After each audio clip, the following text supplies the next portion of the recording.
And what I find amazing, you know, because I've only been experienced these planes from movies and old footage and everything, they're a lot smaller than you think, and I can surmise by looking at it that if you did get hit, there's no getting out of this plane for the most part. Yeah, they're definitely not built for comfort. They're built for a purpose, and imagine being in this plane up at altitude when it was very, very cold, when they were flying at about 25,000 to 30,000 feet. It's not pressurized, so they would have to carry their oxygen in separate tanks, and it was a miserable environment. And then add to that you know, you'd encounter fighters that would try to shoot you down, and a lot of veterans that I talked to say that even worse was the flak, or the anti-aircraft guns. They were firing metal up in the sky, and they looked like little black clouds. And when you were in formation with hundreds of planes, you had to go straight and you had to fly through it. And you can just see it coming, and you just had to hope and pray that you weren't going to get hit. So it's hard to even imagine the way we fly it today. It's all fun, and it's a great time, and we get to take people up. They're happy to come along. But to fly this plane during the war, I don't think I would have the guts for it, quite honestly. It seems amazing to me what they did. How many hours will this do? Like, what's the longest amount of time? The like, range? What's the range? Yeah, well, that's a common question, and Depends on the load. it depends. A plane always have a certain carrying capacity, and he can take a lot of fuel if he wants to go far. But then it would come to the point where he would have only fuel and no bombs. Right. So depending on the mission, they would sometimes put tanks in the bomb bay, but obviously they could carry less bombs. So there were patrolling versions of this aircraft that I've seen missions of 19 hours long. Wow. Very long missions, low-level long missions. But I would imagine that a normal flight would perhaps be about 5 hours or so, if they would fly from England, depending on where in Europe they were going to, and then back. But so they were long missions. Well, in here, as you can see, there's 4 of most things, and that's because we have 4 engines. So each engine has its own controls. If we're starting over here, we have the turbochargers, which we use for takeoff. They would use them when they were fly at altitudes, but we don't do that. So we only use the turbochargers for a takeoff, and that's to get some extra power, some extra boost. These are the throttles, and they start with engine number 1, 2, 3, and 4, going from left to right. And we have our mixture controls over here. Controls the mixture, the fuel, and air. And they're different positions. Right now they're in idle cutoff. Further down we have propeller switches that controls the governor, which controls the pitch of the propeller. There are intercoolers. This is the pitot heat. And we have cowl flaps. These open on the cowling of the engines to get air through and thereby cool the engine. I got an auxiliary hydraulic pump. It's a electric hydraulic pump. A lot of systems on this aircraft are hydraulic. The main pump is an engine-driven pump on the number 3 engine, but I have a backup here, as well as a reserve pump that you actually pump by hand. These are all lights, different position lights and so forth. And I have a rudder trim. I have trim in all 3 directions. This is rudder, aileron, and elevator trim.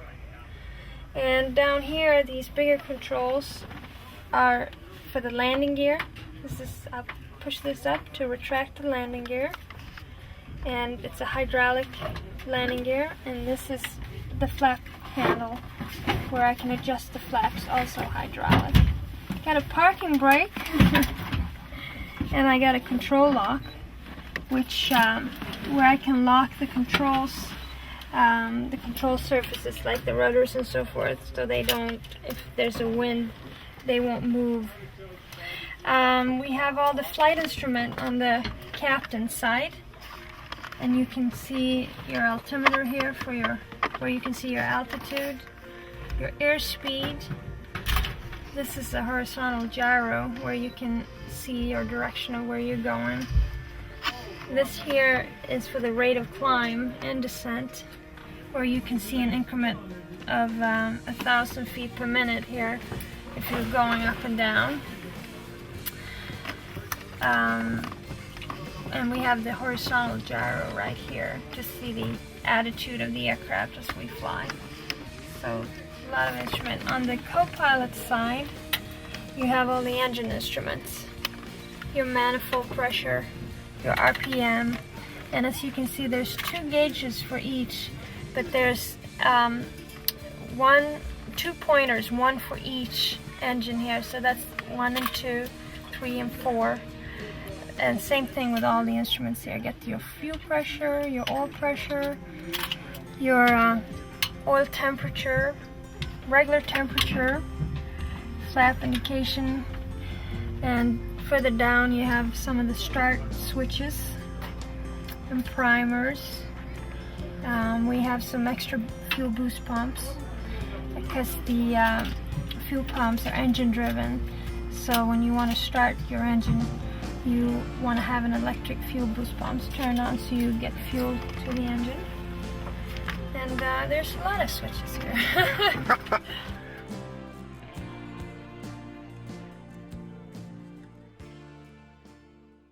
Is Basil Rysdale.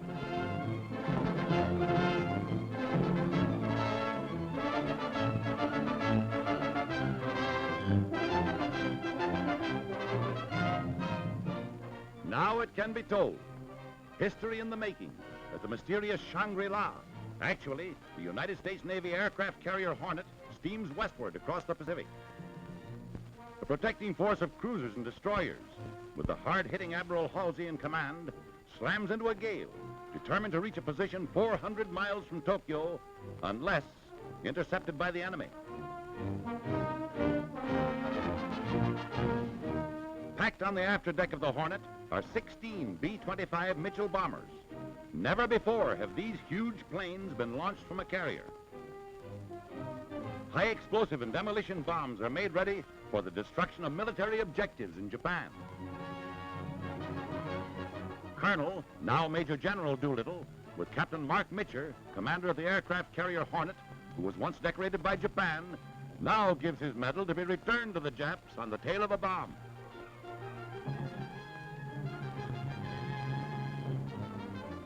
Not until they are miles at sea do these men know definitely the mission for which they have volunteered.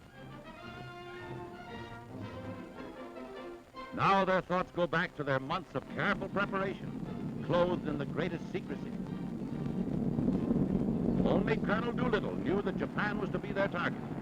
Now they realize that the miniature cities laid out for practice bombing near an American airfield duplicated military objectives: Tokyo, Yokohama, Nagoya, Kobe, and Osaka.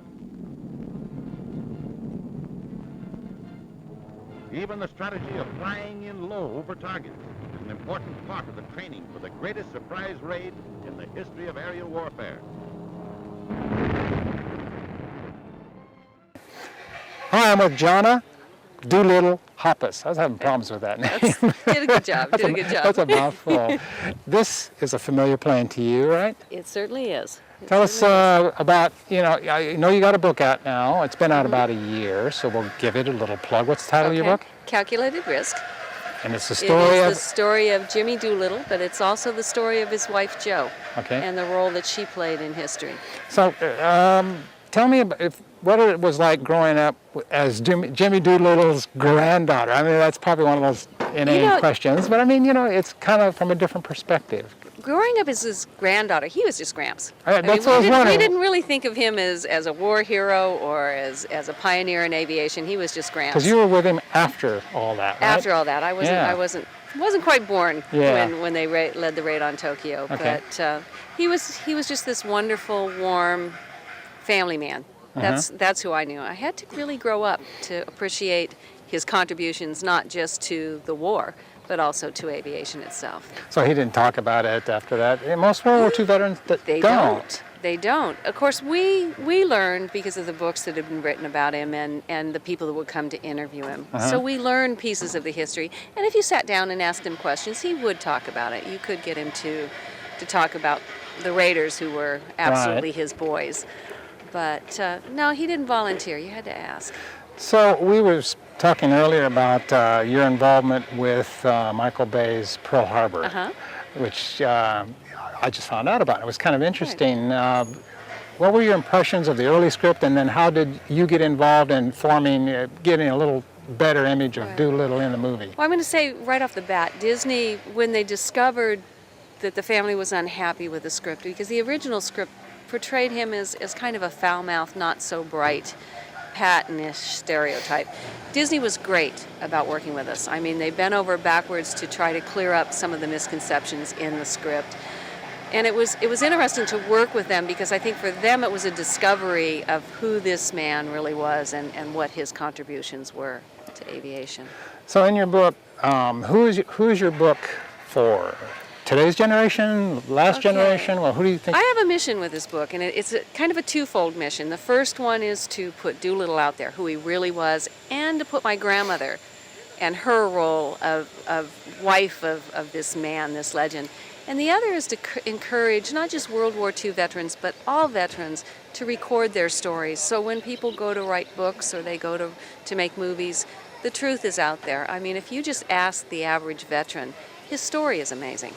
And my mission is to see that story either written or recorded or somehow available for the future. And like you say, probably didn't talk a lot about it, but I mean, did you have a chance, an opportunity later on to try to get information out of him, or was the timing wrong, or what? No, I always listened to my grandmother's stories, and they were absolutely amazing stories, not just of the war, but of he was a character. He was very funny and very endearing. So I began to write those stories down as a young woman, sitting with my grandmother and recording them because I didn't want them lost. And I figured if when we lost her, they'd be gone. So when I wrote the book, I had all those stories to pull from. And I had everything that was written before, but I had those stories.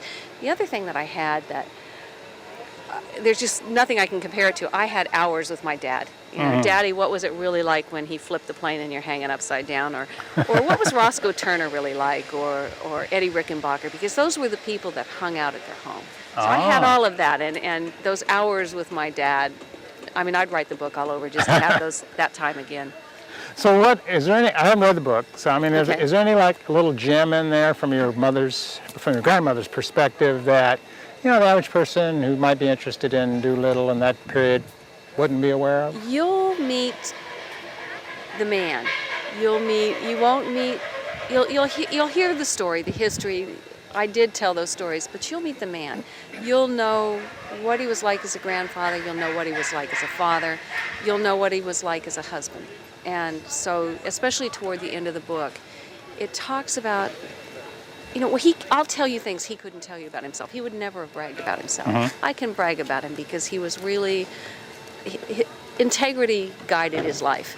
And those are the stories you'll get out of the book. You'll see where he fought for the little man, where he was a champion of the enlisted personnel. He was a general officer, but he cared about every man that served for him. And that's what you'll get out of my book. You'll see the human side of him. Thank you very much. Thank you.